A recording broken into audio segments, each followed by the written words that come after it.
할렐루야. 만나 뵈서 반갑습니다. 소개받은 김삼성 선교사입니다. 카자흐스탄이라는 나라에서 독일에서 먼저 그 전부터 가면 일찍부터 시작합시다. 경남 마산 출신이고 뺑뺑이를 돌려서 첫 뺑뺑이로 서울에 있는 대광고등학교를 졸업했고 하나님의 인도하심을 따라서 그리고 경희대 법대를 들어가서 경희대 법대 다닐 때 군대를 갔다 와서 1학년 마치고 주님을 영접하게 되어지고 그러고 나서 주님의 부르심을 받아서 졸업하자마자 장로회 신학대학원 통합측에 신대원을 2년을 다니다가 하나님이 독일로 가라 그래서 졸업도 하지 못하고 독일에 가서 신학 박사과정을 하다가 박사과정도 마치기 전에 하나님이 카자흐스탄을 가라 그래서 카자흐스탄에 가서 교회를 개척했는데 이게 하나님의 인도하심이었어요. 그래서 약 6,000명 모이는 교회로 아파트에서 1명 데리고 시작한 교회가 성장을 하고 또 주님의 인도하심으로 2001년부터 2007년까지 실크로드 페스티벌이라는 것을 청년 페스티벌을 열어라 해서 매년 5,000명씩 몽골부터 터키까지 있는 나라들 중앙아시아의 탄탄한 나라들 우즈베키스탄, 키르기스탄, 카자흐스탄, 타지키스탄 뭐 이런 탄탄한 나라들의 젊은 청년들을 모아가지고 교회 개척자로 훈련시켜서 약 7, 8년 동안 현지인들을 통해서 한 6, 700개 교회가 개척되어졌습니다. 이게 하나님이 하신 일이에요. 그 일을 거의 마쳐갔을 때 주님께서 이제 중앙아시아에서 할 일이 끝났으니까 터키로 가라. 그래서 약 6년 전에 터키로 갔다가 터키에서 한 5년 정도는 최소한 있을 줄 알았는데 한 4년 지나고 나니까 주님께서 또 이스라엘로 가라. 그래서 이스라엘로 갔더니만 하나님께서 교수 자리를 마련해 놓았어요. 그래서 UHL이라고 University of the Holy Land 성지 대학교라는 곳인데 거기에 실전신학 교수로 제가 겸임 교수로 부르심을 받아서 거기에서 강의를 하면서 또 지금 청년들을 일으키는 사역에 부르심을 받아서 한국의 청년들, 중앙아시아의 청년들을 일으키는 사역을 감당하고 있습니다. 그 가운데 우리 또 황성헌 목사님을 또 만나게 되어져서 제가 얼마나 기쁜지 몰라요. 큰 교회 뭐 수천 명 수만 명 모이는 교회 설교하는 것보다도 저는 이 자리에 서는 것이 얼마나 기쁜지 몰라요. 여러분 그 마음을 이해 못할 겁니다. 왜? 하나님이 말씀하셨기 때문에 청년 세대를 일으킬 때이다. 요 카이로스 타임을 잊어버려서는 안 된다 하는 감동을 주셨고 인원이 문제가 아니에요. 이미 시작되었다는 것이 저에게 흥분되어지는 일이고 한국에 있는 모든 대학 앞에 이런 교회들이 다 세워져야 됩니다. 저는 한국에서 매년 24명씩 대학생들 혹은 대학 졸업생들, 청년들을 이스라엘에 12명, 터키에 12명 불려가지고 1년간 훈련시키는 카이로스 트레이닝 스쿨을 하고 있습니다. 완전히 성경만 가르칩니다. 성경과 기도만. 사역도 안 시킵니다. 보니까 사역할 만한 준비가 하나도 된 사람이 없어. 먼저 그 심령부터 뒤집어 놓고 헌신시켜야 되기 때문에 1년간 성경을 완전히 절반 정도를 한 장씩 다 배워나가면서 말씀 안에 부딪혀서 완전히 인생관 자체가 싹 하나님 나라의 인생관으로 바뀌도록 만들어 놓습니다. 그리고 그들이 돌아갔는데 지금 뭐 한 시작한 지가 얼마 안 됐기 때문에 졸업생이 한 50명 되어지고 매년 24명씩이 배출되어지는데 이 청년들을 통해서 앞으로 무슨 일을 해야 될까 하고 기도할 때 주님께서 청년 대학교회를 세워야 된다. 문화가 틀린다. 새로운 세대이다. 그것이 한국교회의 영적 기류를 형성할 것이다. 이런 감동을 딱 주셨어요. 그래서 굉장히 흥분된 마음으로 이 24명을 우리가 지금 준비시키고 있습니다.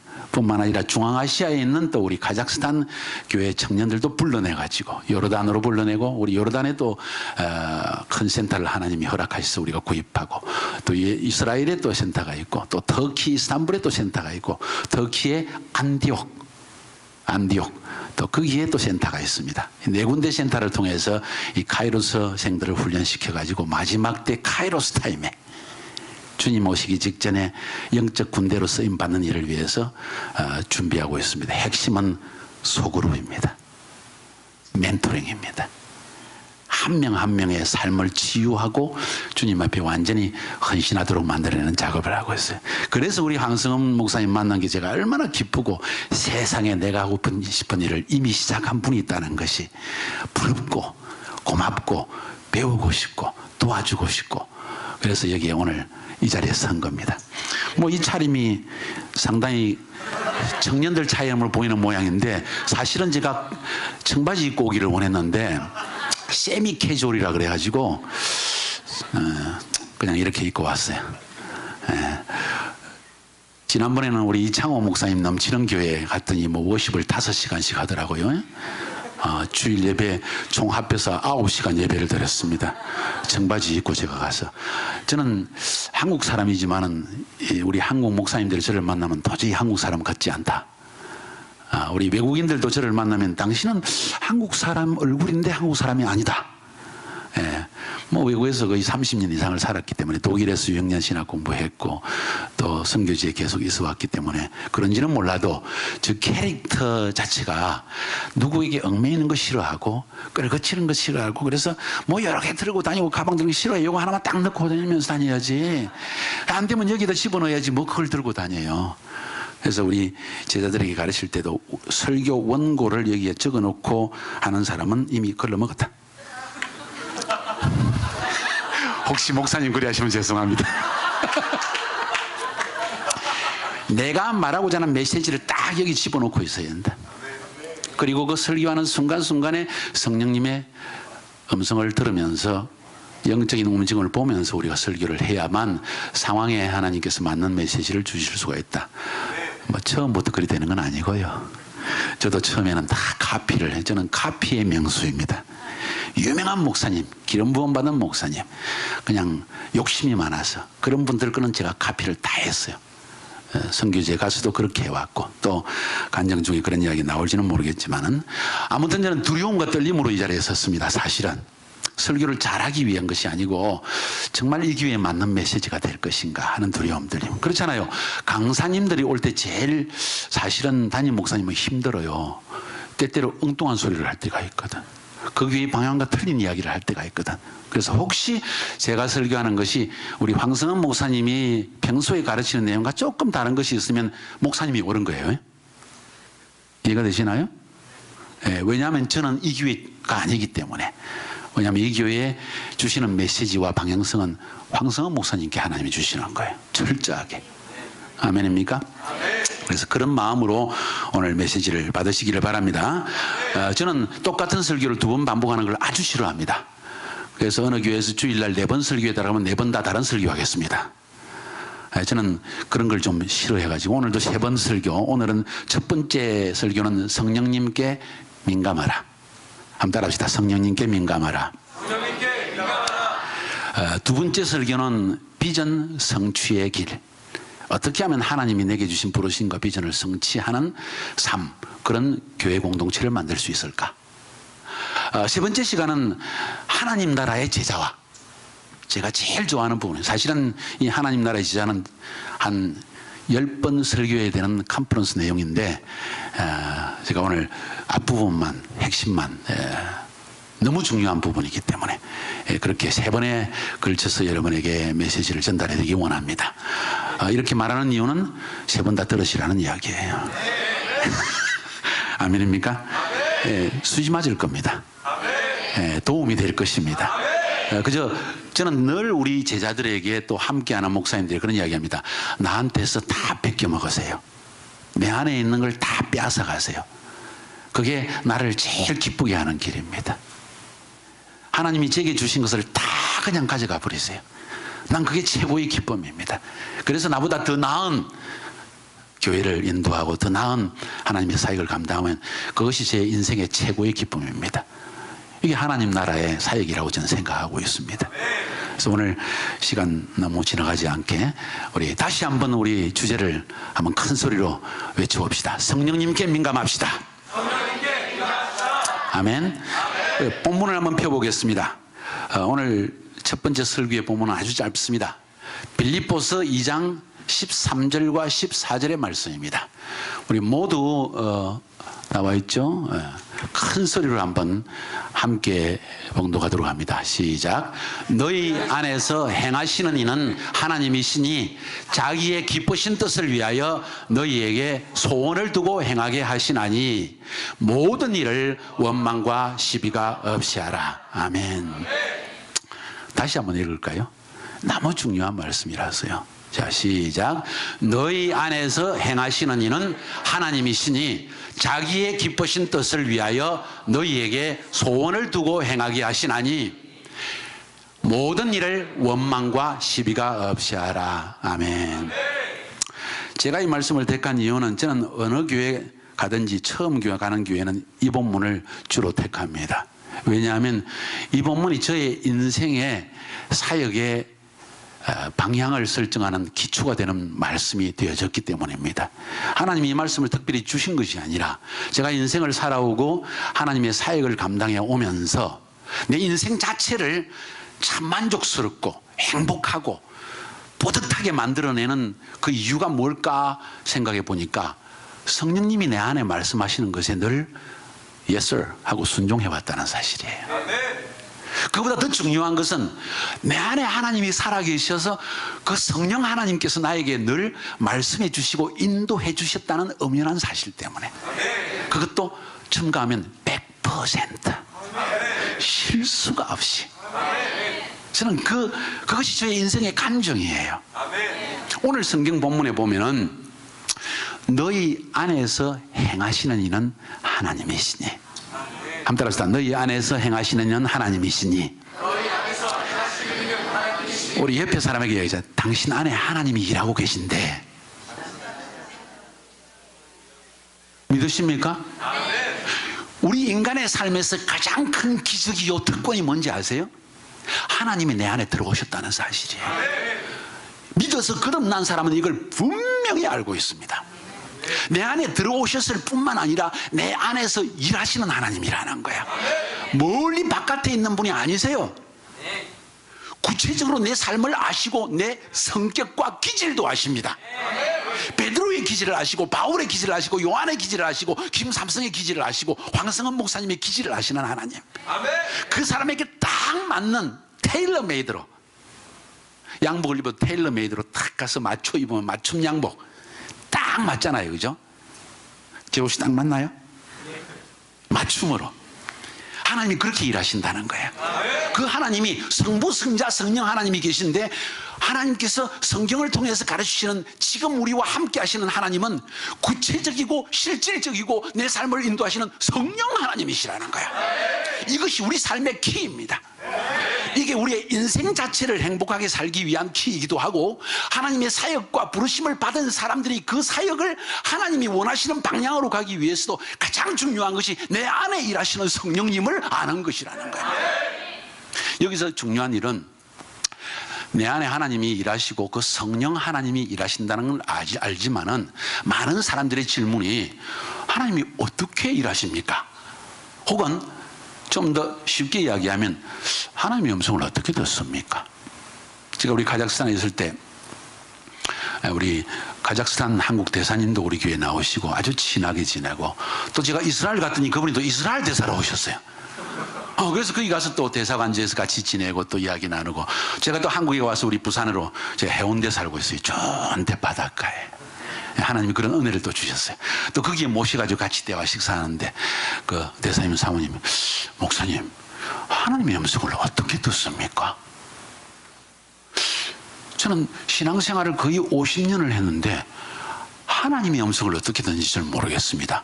그래서 제가 이 말씀 오늘 이 본문 말씀을 다시 펴고 주일 예배를 같이 드리면서 그랬어요. 내 안에서 일하신 하나님이 어떻게 일하는지를 오늘 성경 본문은 말하고 있지 않느냐고. 너희 안에서 행하시는 이는 하나님이시니 그의 기쁘신 뜻을 위하여 너희 안에 소원을 두고 행하시나니.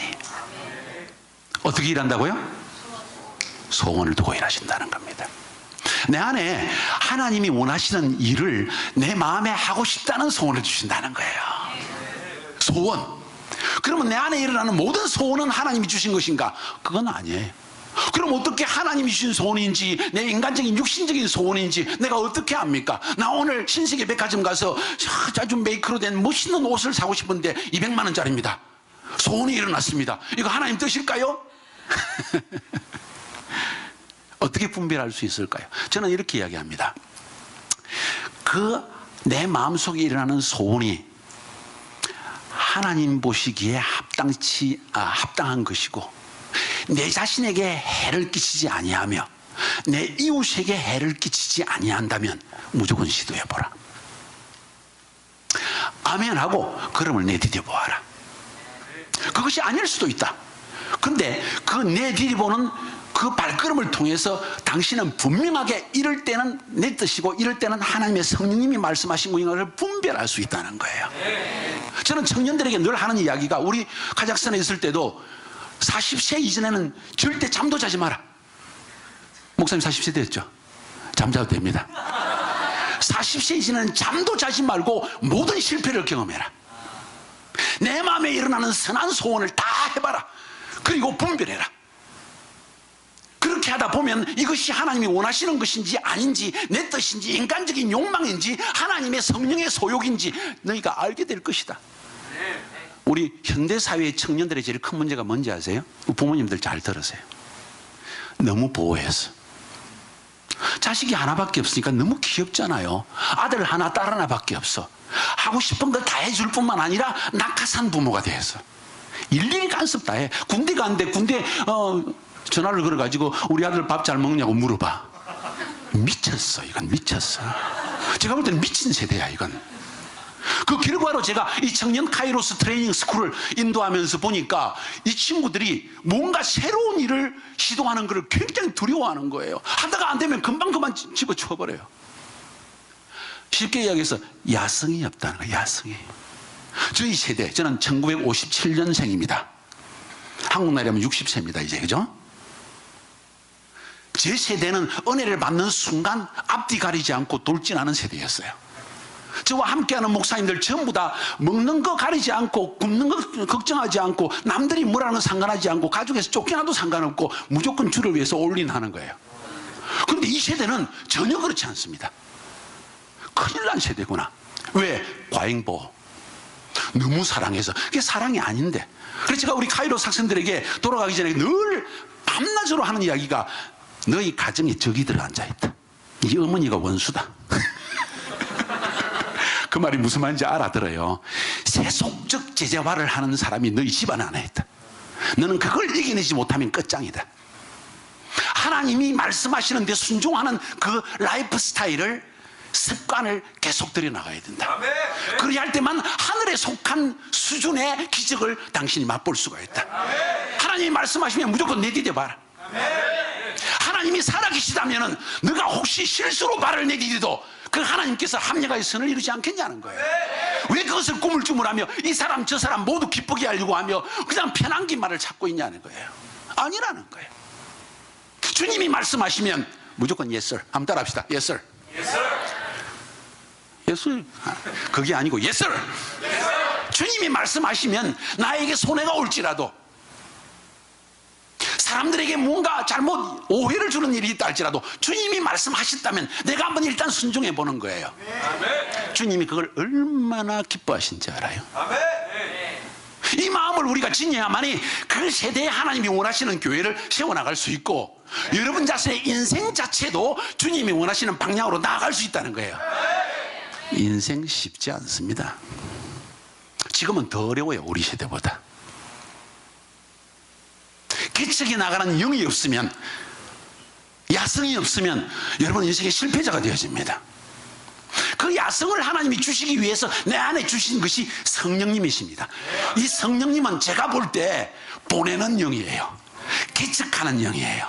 새로운 일을 주시는 영입니다.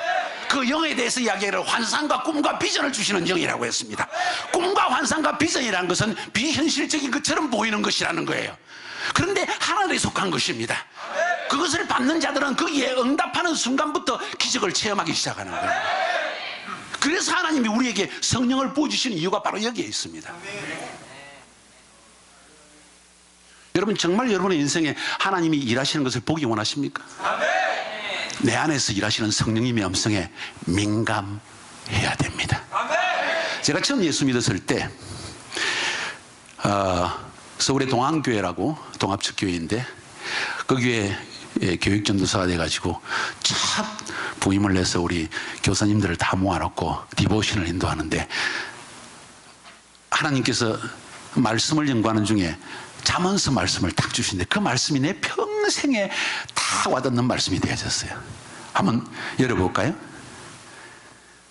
잠언서 1장 20절부터 23절 뭐 쉬운 말씀입니다.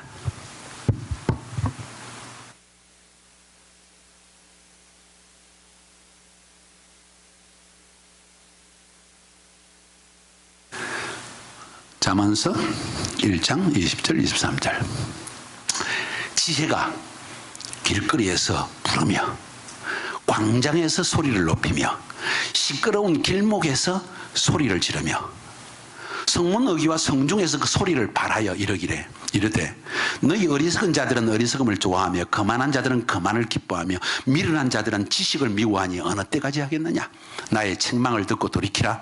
보라, 내가 나의 영을 너희에게 부어주며 내 말을 너희에게 보이리라. 이 말씀에서 가장 핵심적으로 저 마음에 와닿았던 것은 지혜가 길거리에서 외치고 있다. 광장에서 소리를 지르고 있다. 쉽게 이야기하면 시장에서 지혜가 막 소리를 지른다는 거예요. 뭔 이야기인지 아세요? 성령님이 우리가 어디에 가든지 어느 곳에 있든지 그는 말씀하시는 영이라는 거예요. 내 안에서 친히 말씀하셔서 내가 마땅히 해야 할 길을 보여주시고 내가 가야 할 길을 하나님께서 지시해 주신다는 이야기입니다.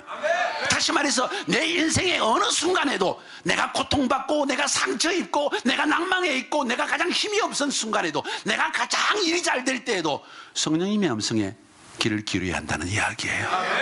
왜? 우리를 가르치기 위한 지혜의 말씀을, 명철의 말씀을 성령님은 끊임없이 우리에게 들려주시는 분이시라는 거예요.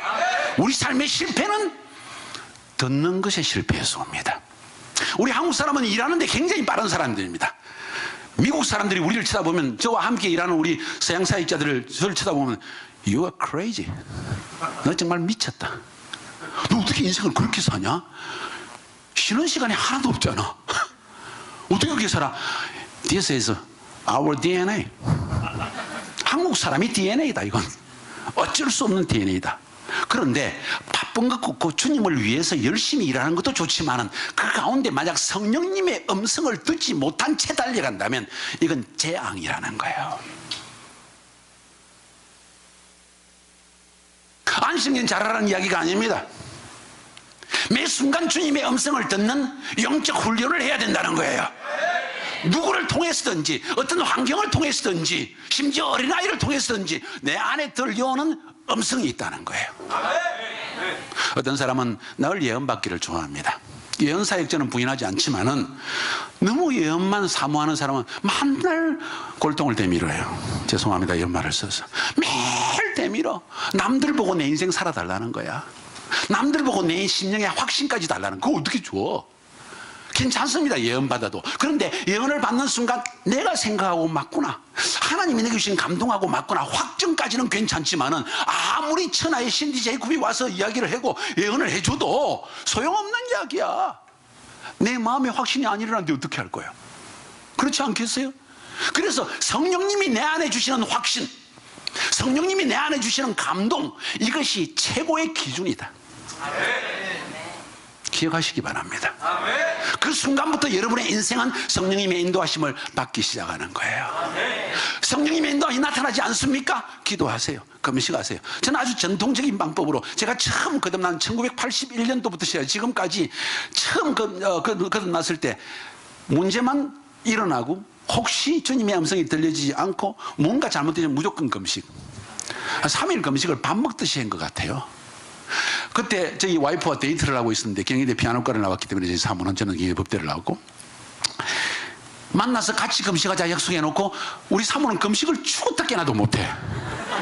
그러면 하루하고 죽겠다 그러면 나머지 이틀 내가 빼앗아가지고 5일간 내가 하는 거야. 이렇게 거의 5, 6년간을 매일 3일, 일주일 금식을 해대니까 정말 몸은 비쩍 말랐습니다. 이 키에 1m 78의 키에 54kg까지 떨어졌으니까. 근데 그 순간이 제가 성령님께 민감하는 것을 배우는 시기였다는 사실이에요. 여러분, 체질 속에 하나님의 음성이 들려지도록 하고 느껴지도록 하는 훈련을 쌓아야 된다는 거예요. 이건 영적 훈련이라는 겁니다. 영의 훈련을 쌓을 때 여러분의 인생의 남은 생애 자체에 하나님이 주시는 음성이 분명하게 느껴지기 시작한다는 것을 아시나요? 하나님은 이 성령님을 통해서 우리를 훈련시키십니다.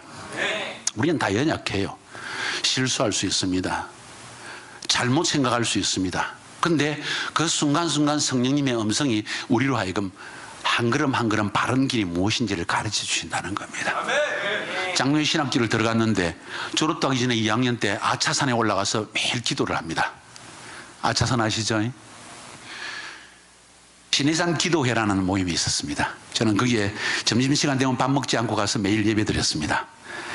그리고 그것도 모자라서 그 당시에 어느 교수님은 구약 교수님이 이스라엘에서 박사학위를 받아가지고 왔는데 강의 시간에 꼭 예수 믿어야만 구원이 있다고 말할 수 있느냐, 모든 종교에 구원이 있습니다. 제가 그 소리를 듣고 세상에 이것이 신학교인가? 그래서 나이든 우리 신학생들 40, 50대 가지고 예수 믿고 뒤집어져서 신학교 온 분들이 함께 모여가지고 이야기하기를 교수실에 달려가서 이맛밖에 안수를 하자. 저 분명히 잘못된 사람이다. 그래서 그 당시에 세상에 신학교를 내가 분명히 와서 성경을 배우려고 왔는데 성경은 하나도 알지 않고 왜 이렇게 하나? 그냥 부정적인 이야기로 하는 게 아닙니다. 다 배우고 알아야 됩니다. 모든 것은 우리에게 유익되십니다. 그 당시에 저의 마음에. 아차산 가서 계속 기도하는데 하나님께서 독일 가고 싶은 마음을 자꾸 주십니다. 그래서 독일에 줄라송을 입학 허가서를 신청을 받기 위해서 보냈더니만 오지를 않아요. 주님, 내 마음속에 독일 가라는 감동 주셨지 않습니까? 왜 주지 않습니까? 그래서 금식을 시작했습니다. 보내주실 때까지 저는 금식합니다. 목표 21일 금식을 했습니다. 생애 처음으로. 21일쯤 되니까 마음의 회의가 좀 묻으니까 내가 혹시 내 고집 부리는 게 아닌가, 이거 혹시 잘못된 건 아닌가. 21일째 딱 줄라송이 왔어요. 그리고 독일로 날아갔습니다. 하나님의 계획 가운데 저에게 있는 특별한 계획이었습니다. 제가 아주 성격이 좀 사실은 독특한 사람이에요. 저희 사모의 말에 의하면. 대개의 사모들은 그렇게 이야기합니다. 당신은 독특한 사람이라고. 근데 저희 사모는 저에게 독특한 중에도 특별히 독특한 사람이다. 당신은 타협도 모르고, 당신은 정말 뭐라고 하나님이 감동을 주는 것 같으면 그냥 앞뒤 돌아보지 않고 돈이 있는지 건강이 되는지 생각하지 않고 밀어붙여서 자기는 그 뒤처리하느라고 너무 바쁜 인생을 살아왔다. 지금 갱년기가 좀 들어가고 저를 상당히 괴롭히고 있는데 제가 상당히 섬기고 있습니다, 지금은. 자, 아무튼 이렇게 해서 21일째 독일 가는 줄라송을 받고 독일로 건너갔습니다. 그 당시엔 독일 가는 것도, 외국 나가는 것도 힘들었어요. 보증을 써줘야 되고 여권 나오는 게 굉장히 힘든 때였는데 하나님의 은혜로 가서 6년 동안 독일 생활을 하는데 이 하나님의 경륜이더라고요. 훈련시키는 거예요. 분명히 독일로 가라 말씀하셔서 왔는데 아무도 돕는 사람이 없습니다. 저희 집은 유교 집안이라서 1년에 8번 제사 지내는 장손 집안. 그래서 쫓겨났습니다. 저는 집에서. 첫째. 두 번째, 저희 사모는 완전히 보살 집안입니다. 불교. 그래서 결혼을 시도하려고 양가 부모를 만나게 했더니 둘이 결혼시키지 말자고 두 번을 그렇게 양쪽 부모님이 결정을 해서 할 수 없이 낚아채서 결혼하고 독일로 도망간 겁니다. 그러니 양쪽 집에서 도와줄 사람, 황성은 목사님 같은 아버님이 목사님이잖아요. 얼마나 좋겠어. 부러웠는데 지금 생각해 부러울 게 하나도 없더라고. 왜? 그걸 통해서 광야의 훈련을 받았으니까. 아무도 도와주지 않으니까 6년 동안 하나님이 죽을 고생을 시키시더라고요. 경제적으로 어려움을 한 번도 겪은 적이 없어요. 저희 어머님도 산파셨고 저희 아버님도 초등학교 또 교장 선생님이셨고 이래가지고 저희 또 뭐 처갓집도 굉장히 큰 회사의 부사장이고 이런 전혀 어려움이 없는 집안에 완전히 하나님이 쫙 끊으시는 거예요. 그래도 좋다. 우리 장인어른께서 하시는 말이, 자네가 고시 공부하다가 어려우니까 그만두고 뭐 길가에서 북치상구 치면서 예수 천당 하는 거 하려고 그러는 모양인데, 그만두고 내가 고시 합격할 때까지 돈 다 대줄게. 해인사에 들어가라고. 거절하고 독일로 갔으니까 얼마나 힘들었는지 6년 동안 사는데 아무도 1푼도 도와주지 않았기 때문에 하나님께서 이 재물의 훈련을 시키시는데 완전 거지 생활했어요. 정말 거지 생활. 길가에 병을 주워 팔아가지고 아이의 우유를 사야만 되는 형편. 신학교 문턱에도 못 가고 등록은 시켜놓고 매일 짜 먹기 위해서 뛰어다니면서 밤 10시부터 새벽 5시까지 맥도날드에서 블랙 아르바이트하고 이런 식으로 6년의 세월을 보내게 하시는데 하나님 왜 이러십니까? 난 가라고 해서 왔는데 가라고 해서 왔으니까 돈을 주셔야죠. 저는 고집이 좀 있어요. 당신이 가라 했으면 당신이 책임져야 되는 거 아닙니까? 왜 이러십니까? 하고 기도하는데 주님은 묵묵무답인 거예요. 그 세월을 6년을 지났습니다. 그 이야기 다 하려면 끝이 없고 제 간증집을 봐야 됩니다. 여러분이 당신도 영적 카라반이 될 수 있다 되라 하는 책이 간증집인데 너무 재미있어요. 꼭 보세요. 책 팔기 위한 것이 아니고 여러분의 믿음을 세우기 위한 이야기야. 아멘 봐라 또. 주님의 인도하심 때문에 갔지만은 그때 주님의 인도하심에 주님의 음성에 내적 감동에 순종했음에도 불구하고 내 인생에 오히려 고난만 닥치는 것처럼 보이더라는 거예요. 근데 지금 30년이 지나고 난 뒤에 돌아보니까 그것이 아니라 하나님이 나로 하여금 물질적으로 하나님만을 온전히 의지하는 자로 세우기 위해서 그 훈련을 시키시더라는 거예요. 6년 동안 한 번도 굶기지 않으셨어. 독일에 가자마자 법이 생겼는데 아기를 낳으면 지원비가 한 달에 800마르크가 나오는데 18개월, 1년 6개월을 나오더라고. 아기 한 명 양육비가 18세까지 매달 300마르크가 또 나오는 거예요. 그 다음에 아기가 있다고 해서 아파트를 렌트를 하면 그 렌트비의 절반을 국가에서 지원을 해줘. 세상에. 아기를 낳으니까 지원비가 또 300마르크가 보험회사에서 날라와. 이상한 나라더라고 거기는. 그래서 자꾸 아기를 낳아야만 했습니다. 첫 번째 아기는 300마르크, 두 번째 아기는 500마르크, 세 번째 아기는 600마르크. 그게 3명만 되면 먹고 사는 거야. 한국에도 지금 지원비 나오잖아요, 그죠? 그때 시작돼. 6년간을 그렇게 받고 방학 때는 가서 일하고 낮에는 평상시에는 매일 맥도날드 가서 일하고 신문사 가서 신문 접는 일하고 제가 안 해본 일이 없어요. 이래봬도. 그걸 하고 나니까 부유한 집에 살았더니 둘 다.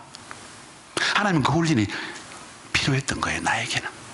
이미 지나간 사람은 안 시킬 거예요. 걱정하지 마세요. 근데 하나님 그 훈련을 시키더라는 거예요. 그 훈련을 지나고 나니까 6년쯤 되니까 아무것도 두렵지 않더라고. 어디 가다 놔도 나는 살 수 있다. 그러니까 지금 뭐 한 번 살고 한 번 죽는 인생이지 않느냐. 예수 믿고 나는 어차피 죽어도 천국 가는 거 좋아. 아무리 힘들어도 나는 주님 위해 한번 살아보겠다 하는 결단이 제 마음에 서더라는 거예요. 6년 딱 지나서 하나님이 카자흐스탄에 선교사로 가라고 부르시는데 그때도 박사학위를 막 시작해가지고 시간만 지나면 박사학위 받는 거예요. 근데 주님이 가라고 그러시는 거예요. 기가 차는 이야기 아니겠어요?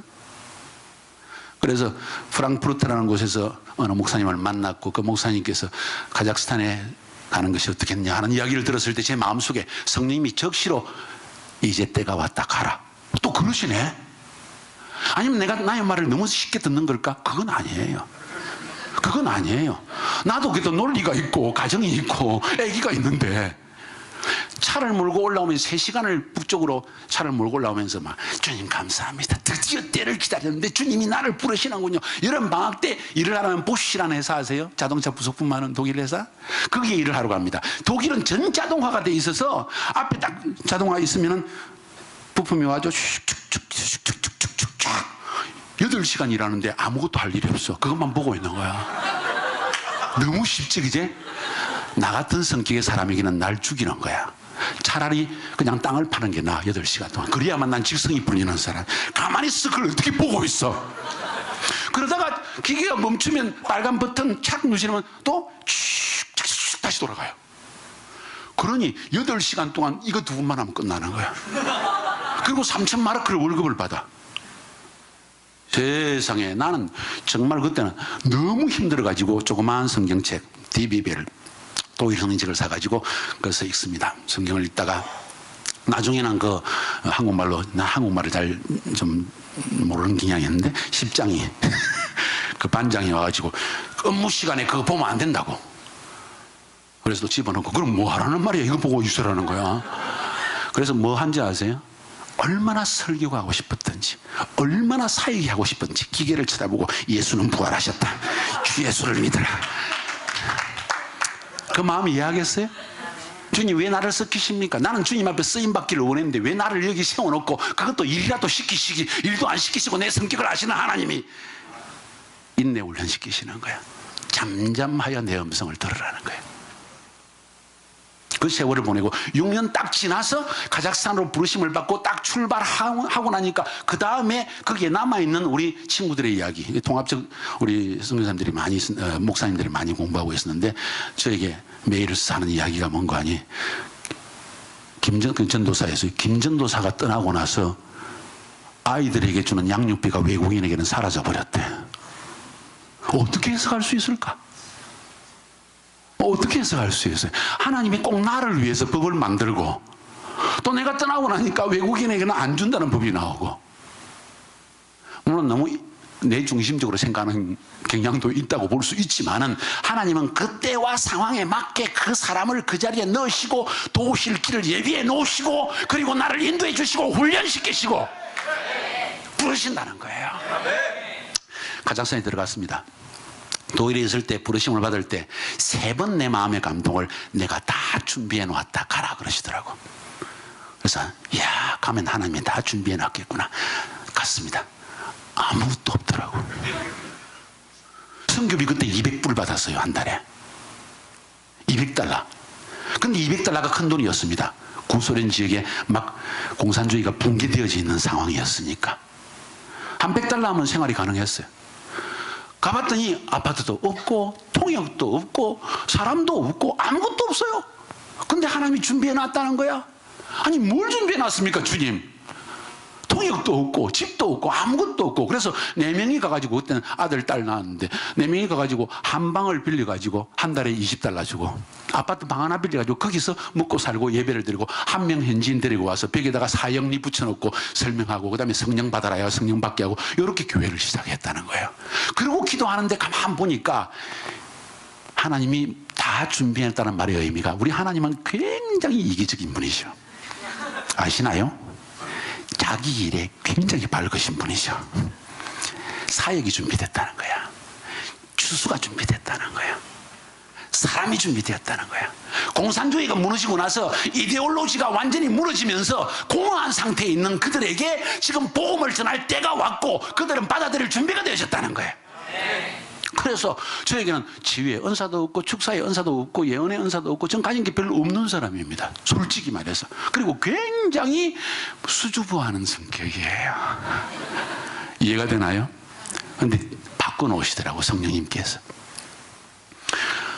한 10몇 명 모이는 장소였는데 어느 여자아이가 올가라는 한 26 된 청년이었는데 예배가 끝나고 나서 선교사님, 제가 간질병이 있거든요. 16년 동안 간질병 때문에 매일 약을 이만큼씩 3번 안 먹으면 매일 발작을 한다는 거예요. 다 들었습니다. 근데 요한복음 쪽복음을 읽고 마지막에 제가 예수 믿기로 사인도 했습니다. 근데 제 마음속에 오늘 예배 드리는데 선교사님이 저한테 기도해 주시면 내가 나을 것 같습니다, 그렇게 말하는 거예요. 그 말씀을 듣는 순간 제가 어땠을까요? 간이 덜컥 내려앉았습니다. 아, 나면 어떡하지? 그러잖아요. 세상에 그런 일을 해본 적이 별로 없는데. 그래서 제가 이야기하기를, 마가복음 16장이 생각이 나더라고. 믿는 자에겐 이런 표적이 따르리니 하면서 손을 얹은 적 나으리라. 그래서 읽어주고 믿느냐 했더니 거기 있는 사람 10몇 명이 다 믿는데요. 그럼 다 손 얹어라. 왜? 내 혼자 손 얹었다가 안 나오면 내 망신이냐. 우리 모두의 책임. 그래서 손을 얹고 1시간 동안 막 땀 흘리면서 무슨 기도했을까요? 하나님, 낫게 해주셔야 됩니다. 안 나오면 주님 망신, 내 망신 알아서 하십시오. 그건 주원보 기도가 아니에요. 똑같은 말을 반복해서 심령에서 하나님, 낫게 해주셔야 됩니다. 난 정말 나는 이런 능력도 없습니다. 주님이 낫게 해주세요. 근데 얘가 벌렁 뒤집어서 1시간 동안 깨어나지를 못하는 거예요. 그게 수요일이었습니다. 1시간 뒤에서 일어나랬더니 겨우 일어나더라고요. 어떤 년 참 좋대요. 그래서 좋으면 됐다. 낫느냐고 물어보지도 않고 그래서 보냈습니다. 그 다음에 주일날 되는데 제일 먼저 3일 동안 제가 뭐라고 기도했을까요? 주님, 낫게 해주시든지 아니면 이 친구가 안 오게 해주시든지. 난 자신 없습니다. 그러고 기도하는데 1시간 전에 와서 앉아 있는 거예요. 얼마나 부들부들 떨리는지. 그날도 또 기도했는데 똑같은 일이 또 일어났어요. 그 다음 수요일날 또 일어났습니다. 완전히 일어나지를 못해요. 그러니까 고려인 할머니가 그분 앉아 계시는데 그분이 왜 귀신 나갔는가 봐. 그 이야기를 하는데 그 음성이 성령님의 음성으로 나았다 하는 음성으로 딱 들려주시더라고. 그래서 다 있는 그 사람들에게 열 몇 명에게 올리아가 오늘 나았다. 상당히 불안한 선포를 한 겁니다. 올리아가 오늘 나았다. 나중에 일어났을 때 올리아 약 먹지 마라. 그랬더니 얘가 눈을 탁 뜨고 하는 이야기, 선교사님 사실은 약을 제가 일주일 동안 안 먹었는데 발작 한 번도 안 했습니다. 세상에 너 왜 인지서 이야기하느냐고 첫날부터 이야기해야지. 하나님이 그렇게 기적을 일으키고 나서 그 다음에 모임 때마다 30명, 50명, 80명, 100명, 200명 아파트에 50명이 앉은 게 시루떡이 되어버리더라고. 이게 하나님의 거룩한 카오스를 일으키시는 거야.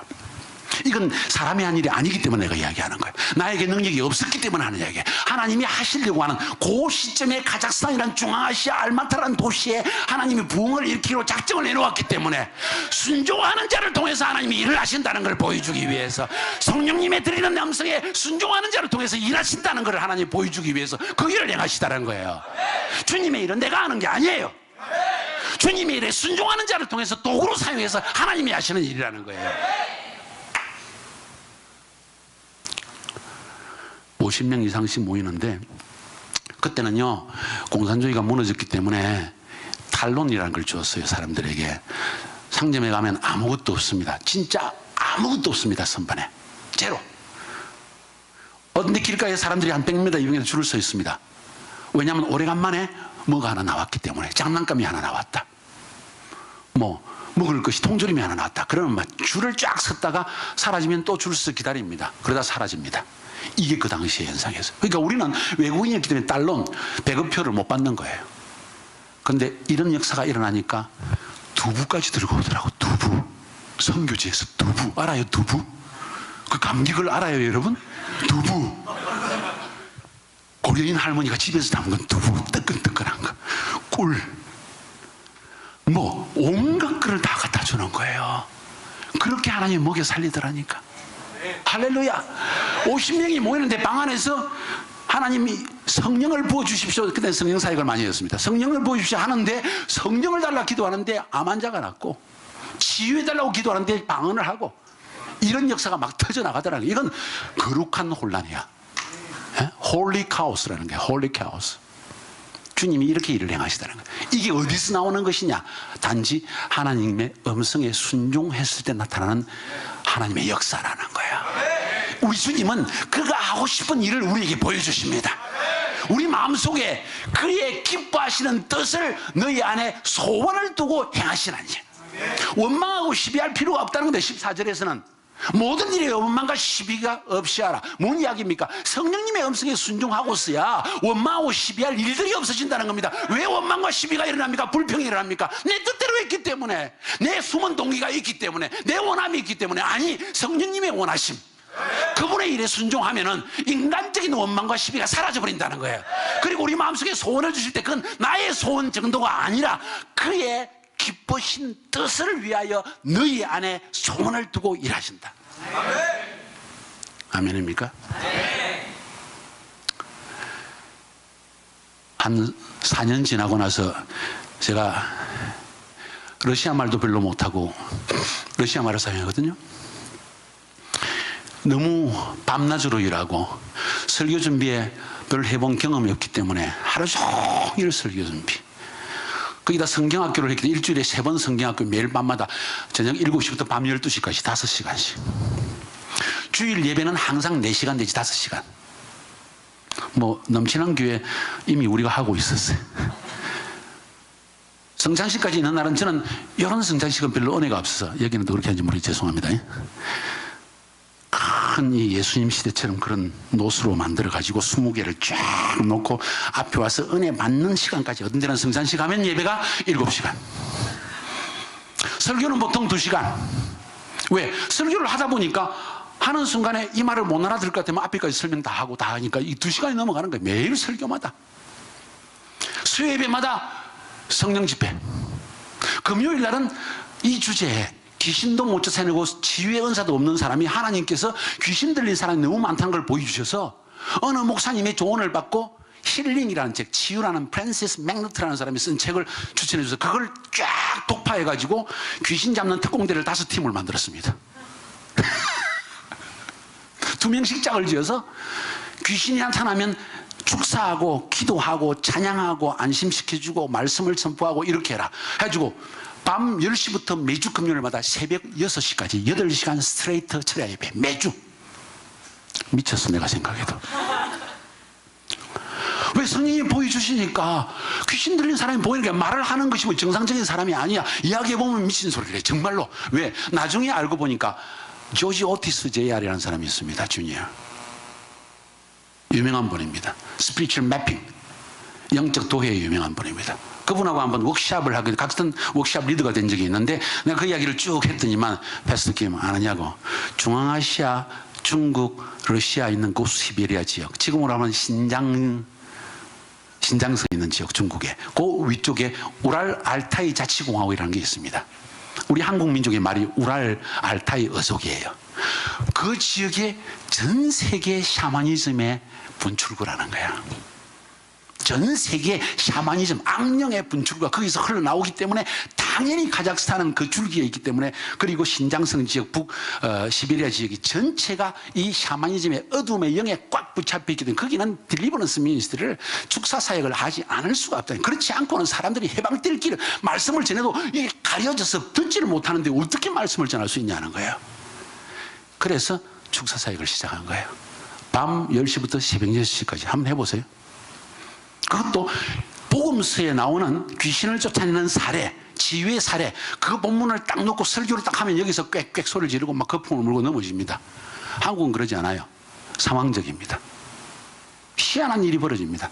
그러면 당장 들어올려서 첫 번째 팀이 2층에 있는 영적 중환자실로 옮깁니다. 그리고 밤새도록 찬양 부르고 또 껴안아주고 말씀 선포해주고 그래서 내보내는 거예요. 그렇게 교회가 시작되니까 딱 4년쯤 지나니까 몸이 완전히 탈진해서 이걸 잡고 30초를 서 있을 수 없이 몸이 무너져 내리는 거예요. 그래서 제가 주님 앞에 기도했습니다. 주님, 왜 저를 파송한 교회는 담임 목사님도 안식년 안 하고, 그러니 성교사들도 안식년 못 하고, 왜 이런 교회를 보내가지고 나를 이렇게 고생을 시켰습니까? 3개월만 좀 쉬게 해주세요. 진짜 3개월만 쉬고 싶더라고. 3개월만 쉬게 해주세요. 그랬더니 하나님께서 제 마음속에 뭐라고 소원을 주신 줄 알아요? 감동을 주시는지? 40일 금식해라. 40일 금식하래요. 그래서 이 사모한테 얘기했으면, 여보, 기도하는데 하나님이 40일 금식하라네? 저희 사모가 선교지에서는 금식 못하게 했습니다. 독일까지는 자기가 허락하는데 선교지까지 와서 당신 그 꼴은 나 못 본다. 내 기도는 많이 해주고 나는 금식은 못하는데 기도는 많이 해줄 테니까. 저희 사모가 독일일 때 하루에 10시간씩 기도했습니다. 기도를 하려고 한 게 아니라 너무 힘드니까 양쪽 집안으로. 그것 때문에 기도를 하다가 기도의 습관이 들었어요. 내가 기도는 충분히 해줄 테니까 기도는 하지 마, 금식은 하지 마라 했던 사람인데, 그날 그 이야기를 듣자마자 하나님이 내 마음속에도 이상하게 기도할 때마다 당신이 장기 금식을 해야 된다는 감동을 주신대. 큰일 났구나. 이건 주님의 함성이구나. 그래서 그날 토요일 밤이었는데, Yes sir.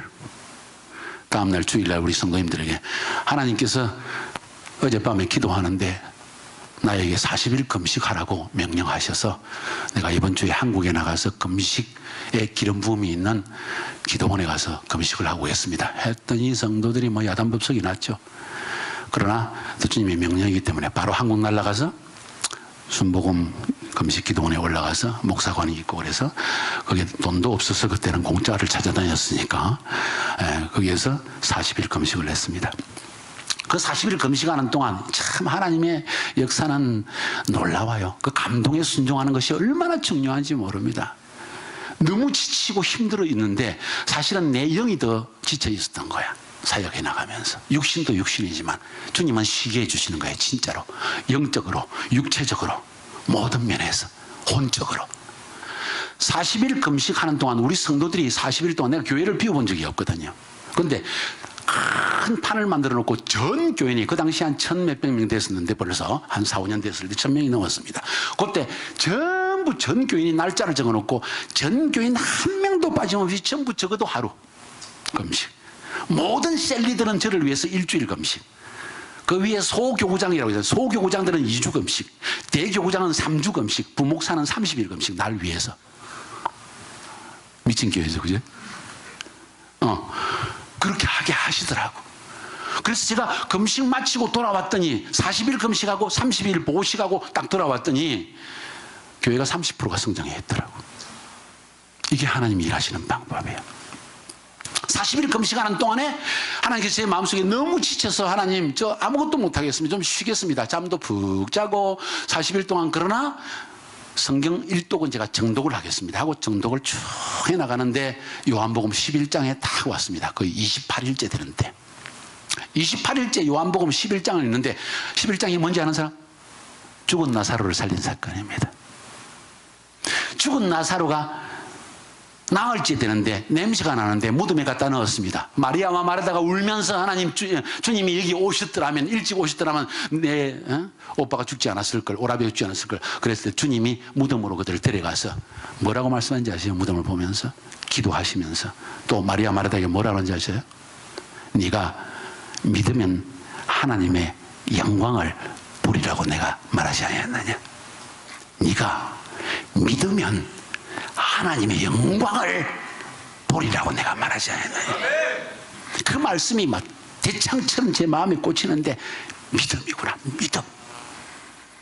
하나님이 내 삶을 책임지시고 하나님이 모든 일을 완벽하게 인도하신다는 그 믿음, 그 믿음을 가지고 나아가면 하나님의 영광, 하나님이 일하시는 그 임재, 하나님의 기적, 하나님의 인도하심을 맛볼 수 있다는 거예요. 밤 11시에 그걸 읽는데 내 영혼이 막 뒤흔들리는 거예요. 그렇습니다, 주님. 믿음입니다.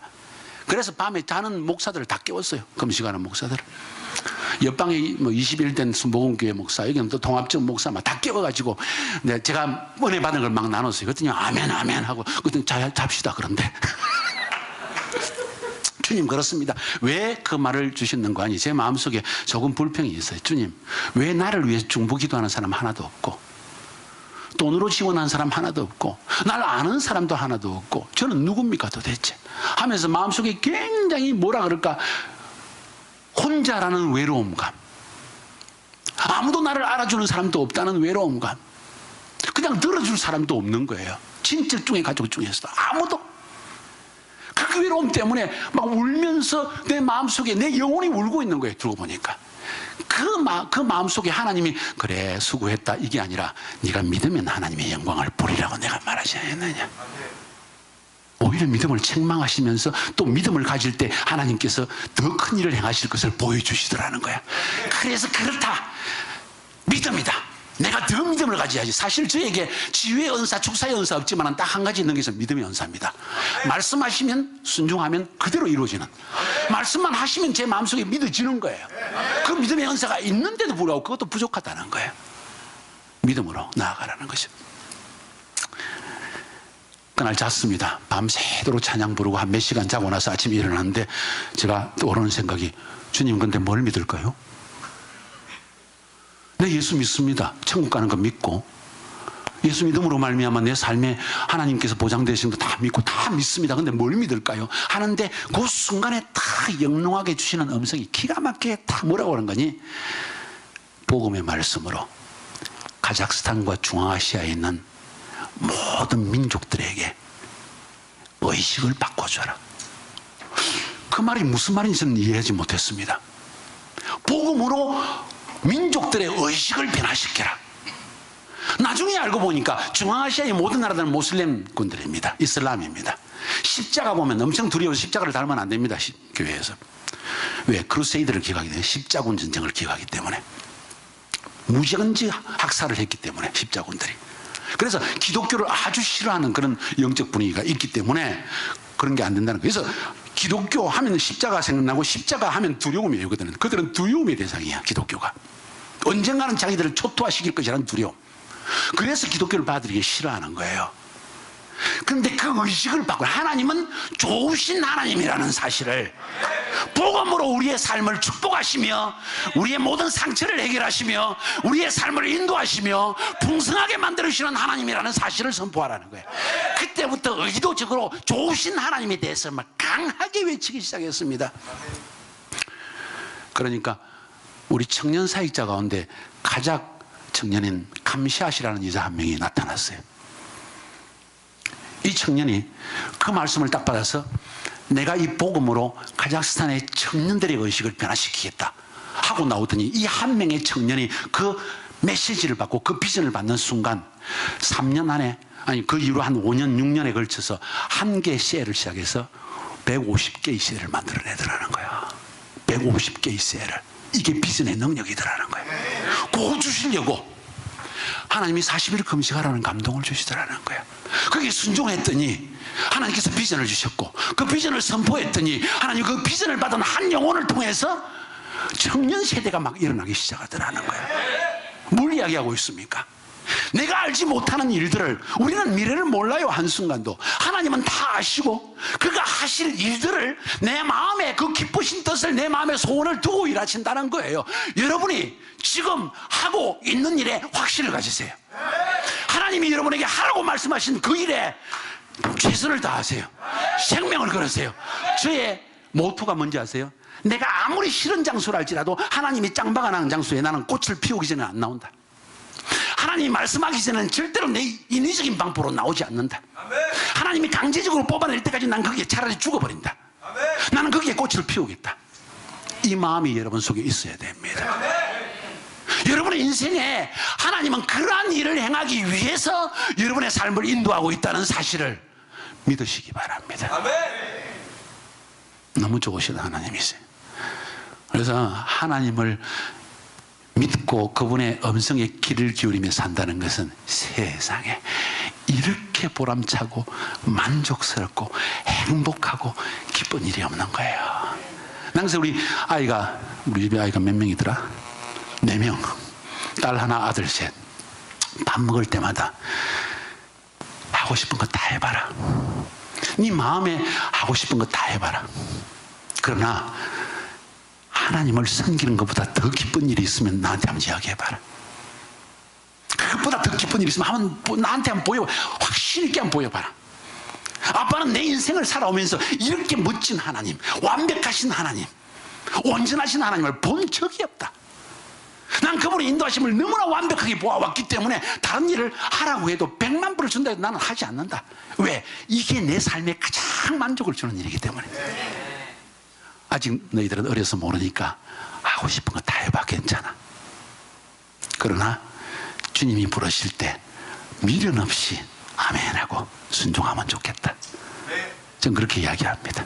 아직 다 그렇게 하는 건 아니에요, 우리 자녀들이. 그러나 징조가 보입니다. 우리 아들이, 둘째 아들은 지금 미국의 조지아 텍에 들어가서 공부를 하고 있는데 애플 컴퍼니에 들어갔어요. 학교 다니는 중에. 학생인데 우리는 등록금을 안 줍니다. 제가 돈이 좀 있습니다.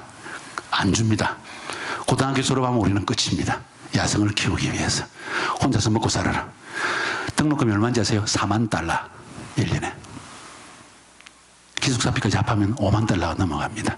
그 돈 어떻게 만들어내, 학생이. 그래서 휴학하고 애플 컴퍼니 가서 일을 하는 거예요. 한 달에 한 7천 달러를 법니다. 학생인데. 그래서 들어가서 일하는데 지난주에 일부러 지난달에 만나러 갔습니다. 여호수아입니다. 이름 여호수아. 그래, 재밌냐? 이야, 애플 컴퍼니 대단해요, 아빠. 왜? 우리 안에 있는 걸 다 뽑아 먹는데. 삼성에서 어떻게 사람들을 이용하는지 모르지만은 애플 컴퍼니는 회사에 나오는 시간, 나가는 시간 체크도 안 한대. 근데 다 빼먹는데. 일주일에 프로젝트를 하나씩 써내야 되는데, 음향 담당을 교회에서 베이스 기타 치다가 음향을 배워야 돼서 거기 들어갔거든요. 아이폰, 아이패드, 자기는 아이폰 담당, 아이폰의 음향 담당, 음향을 이렇게 들어도 저렇게 들어도 똑같이 소리 나도록 어떻게 할 것인가, 이런 프로젝트를 일주일에 하나씩 만들어내야 돼. 자기가 가진 모든 경험과 지식을 통틀어 가지고 일주일 동안 못 만들면 잘리는 거야. 그리고 800만 원 월급 주는 거야, 한 달에. 괜찮지? 자기는 한 달 일하고 몸살이 났대요. 잠을 못 자서. 체크 안 한대요. 거기는 식당도요 하면 최고급 스시, 최고급 스테이크, 전 세계 음식 최고급으로 쫙 차려놓고 먹여줍니다. 그게 짐도 있고 뭐 다 있어요. 근데 갈 시간이 없대. 그래서 제가 물었어요. 여수아, 너 거기에서 평생 일할 자신이니까 아빠, 나는 애플의 종이 되기 싫어요. 봐, 하나님의 종이 되는 게 낫다. 결국 그들은 너를 종살이 삼아서 자기 일을 성취하는 것뿐이야. 하나님은 너를 종살이 시키는 것이 아니라 너를 위대한 사람을 만들어 주려는 거지. 일부러 1년에 한두 번씩 가서 그거 멘토링 해주고 또 돌아오고 또 멘토링 해 도와주고 씨앗을 뿌려놓는 거예요. 사랑하는 우리 청년 여러분들, 주님을 신뢰하세요. 그분이 음성 주실 때 그냥 한번 순종해 보세요. 아멘 하고 발걸음을 내디뎌 보세요. 그러면 여러분 인생에 한 번도 경험하지 못했던 일들이 하나하나 경험되기 시작할 겁니다. 히브리 말로 경험하다는 말이 야다라고 하는데, 야다는 내가 체험해서 알게 되는 거예요. 그렇게 하나님을 알게 되면 믿음이 자라나는 거예요. 그리고 여러분은 우뚝 선 사람이 될 수 있습니다. 이 세대에서. 난 여러분들이 그런 사람 되기를 원합니다. 새로운 세대가 일어나야 됩니다. 온전히 전적으로 주님의 음성을 듣고 그분께 믿음의 발걸음을 내딛는 새 세대. 오메가 시대에 살고 있기 때문에. 아멘입니까? 승리하시기를 주의 이름으로 축복합니다. 할 말은 너무 많지만은 오늘 이 정도로 되는 것 같습니다. 우리 같이 한번 기도할까요? 주님, 내 안에 음성 주시는 것을 들을 수 있는 귀를 열어주시옵소서. 내 인생에 가장 선하고 아름다우고 복된 길을 예비하시는 하나님을 믿는 믿음을 주시옵소서. 나에게 주님이 말씀하실 때 믿음의 발걸음을 내디딜 수 있는 용기를 주시옵소서. 아멘. 그리고 내 인생에 경험하지 못한 하나님만이 할 수 있는 기적들을 맛볼 수 있는 은혜를 부어 주시옵소서. 아멘. 은혜를 부어 주시옵소서. 나의 연약함, 나의 부족함을, 나의 죄악성도 우리는 너무나 잘 알고 있습니다. 그렇기 때문에 주님의 은혜를 사모합니다. 성령님, 이 세대 위에 새 은혜를 부어주셔서 그러한 청년세대가 일어나 기울어져가는 한국 영적교회가 완전히 새롭게 변모되는 축복을 맛보게 하여 주시옵소서. 우리 주여 삼창하며 기도하겠습니다. 주여, 주여.